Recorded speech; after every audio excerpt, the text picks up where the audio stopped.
artists did decide, somewhat belatedly, about 1911, they had started organizing, as they called it, the Greenwich Society of Artists.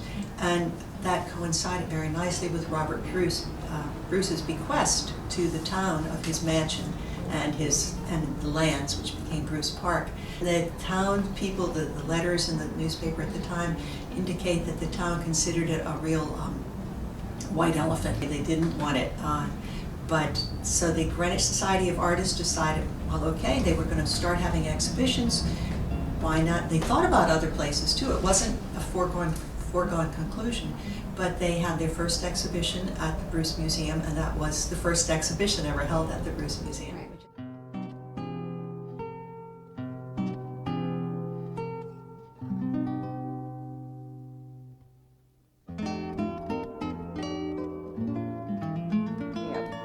At the time, the first president was Edward Clark Potter, the sculptor of the Lions in New York, and he then was succeeded by Leonard Ochtman, who became president in 1919 and served as president for a very long time until 1933. And it was really Leonard Ochtman who really got the museum art exhibitions going. He basically served as the museum's first art curator, and he advised the museum in art purchases.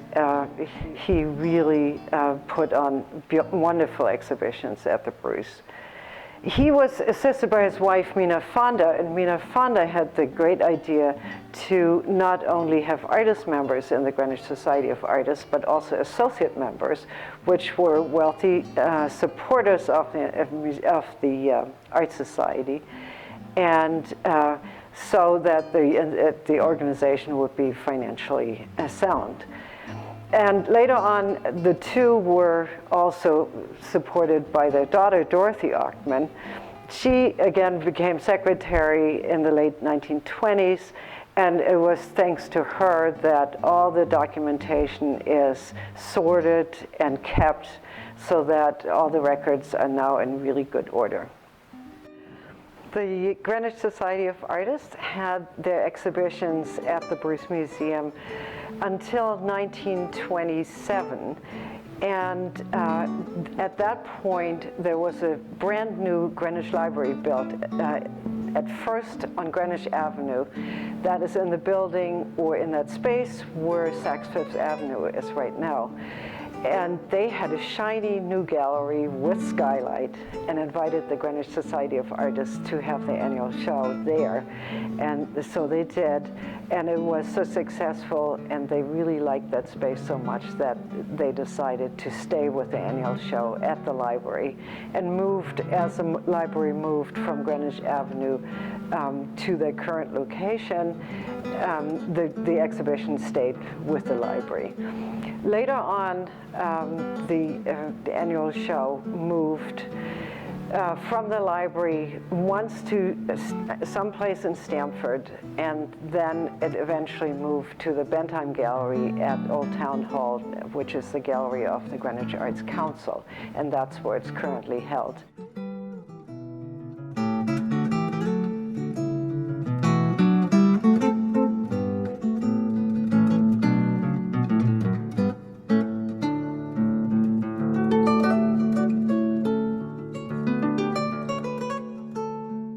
But the first show was at the Bruce Museum, and this is something that we are very proud to be celebrating from February to April with our exhibition there. And not only is the Art Society very closely integrated with the Greenwich Historical Society and the Bruce Museum, but we also have annual shows at the Bentheim Gallery through the Greenwich Arts Council, and at the Greenwich Library when they had their old Hurlbut Gallery, and now in the Flynn Gallery. So when I came, I found myself not only a part of an art society, but really a part of the whole Greenwich community. And It was exciting and gratifying to make new friends with similar interests.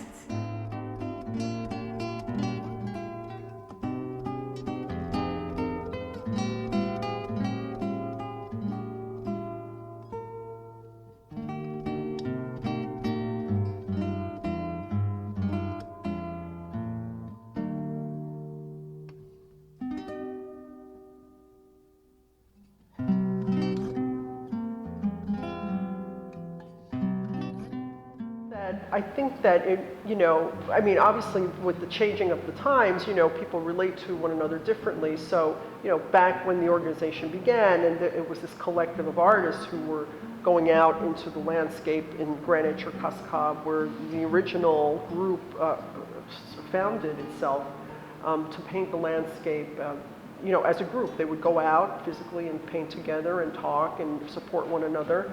And I think that essential reason to be has continued through to the present day.